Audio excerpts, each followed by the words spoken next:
ಟೂದಲ್ಲಿ ನಾವು PFMS ಟ್ರಾನ್ಸಾಕ್ಷನ್ನ ಯಾವ ರೀತಿಯಾಗಿ ನೋಡ್ಬೋದು ಅಂತ ನಾನು ಈಗ ತೋರಿಸ್ಕೊಡ್ತಾ ಇದ್ದೀನಿ. ಮೊದಲನೇದಾಗಿ ಕ್ರೋಮ್ನ ಓಪನ್ ಮಾಡಿಕೊಂಡು K2 ಲಾಗಿನ್ನ ಮಾಡ್ಕೋಬೇಕು.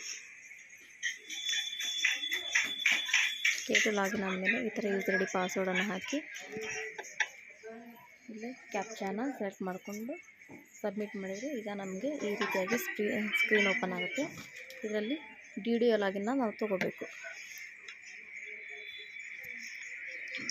DDO ಲಾಗಿನ್ನಲ್ಲಿ ಬಿಲ್ ಪ್ರಿಪ್ರೇಷನ್ ಆ್ಯಂಡ್ ಸಬ್ಮಿಷನ್ ಇದೆ ನೋಡಿ ಕೆಳಗೆ, ಅದರಲ್ಲಿ ರಿಪೋರ್ಟ್ಸನ್ನು ತೊಗೋಬೇಕು.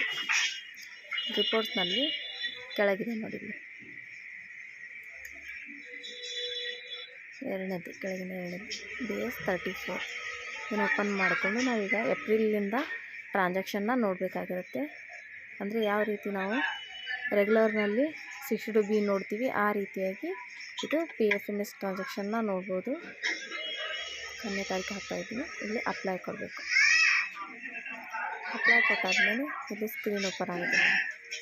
ಎಲ್ಲ ಡಿಡಕ್ಷನ್ ನಾವು PFMSಲ್ಲಿ ಇಂಡಿವಿಜುವಲ್ ಆಗಿ ಯಾವ ಟ್ರಾನ್ಸಾಕ್ಷನ್ ಆಗಿದೆ ಅನ್ನೋದನ್ನು ಈ ಸ್ಕ್ರೀನಲ್ಲಿ ತೋರಿಸ್ತಾ ಇದೆ ನೋಡಿ.